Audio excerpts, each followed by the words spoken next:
Я вот живу в верхах, и я люблю смотреть на горы, любоваться и как-то быть в гармонии с этим миром.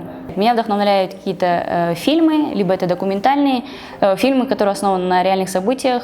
Ну и, конечно, меня вдохновляет мое прошлое, это моя семья, история моих родителей, моей семьи, ну и моя история.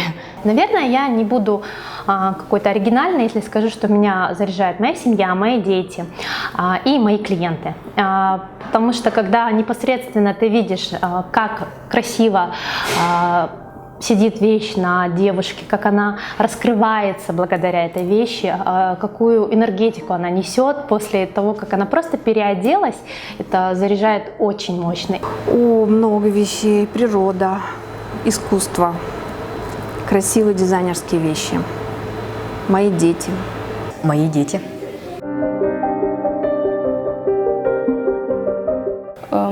Ищу вдохновение, потому что, я думаю, стресс и вообще плохое настроение – это когда в тебе отсутствуют какие-то позитивные эмоции. Либо я общаюсь с людьми, которые успешные, их очень много в Кыргызстане, гораздо больше, чем нам кажется. И я вот стараюсь общаться с такими людьми, либо со своими вот наставниками, с которыми я уже давным-давно. У меня два пути. Первый – это взять паузу, немножечко притормозить все процессы. Я по себе очень такой суетливый человек. Хожу на йогу. В последнее время это мне очень помогает. Иду ходить, бегать. Много-много хожу, бегаю. Хожу в горы или иду плавать. То есть природа. Мне помогает природа.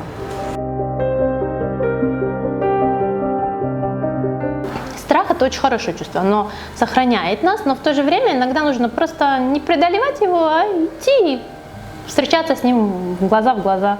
И становится легче, проще. Вот я, допустим, всегда боялась прыгать с моста, ну, в плане с пирса. Для меня это такой страх.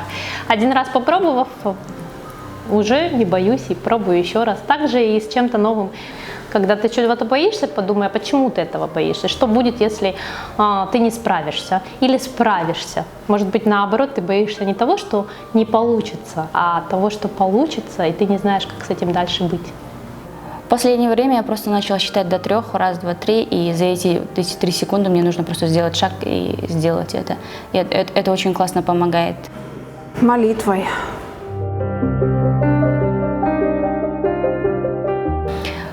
Бизнес – это способ принести пользу людям и себе. Но для меня бизнес – это такая игра. Игра с самим собой. Ты ставишь себе планку, ставки и начинаешь работать, идти к ним. Это игра. Бизнес – это мечта.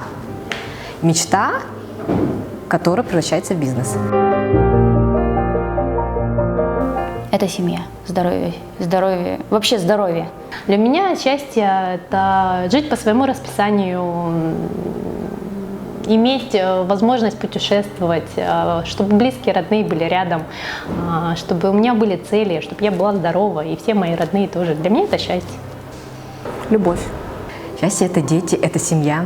Это бизнес, который очень успешный, который приносит тебе хорошую прибыль, и тогда ты удовлетворяешься от того, что ты делаешь что-то правильно, что ты на верном пути, и что в будущем у тебя все будет хорошо и у твоих детей.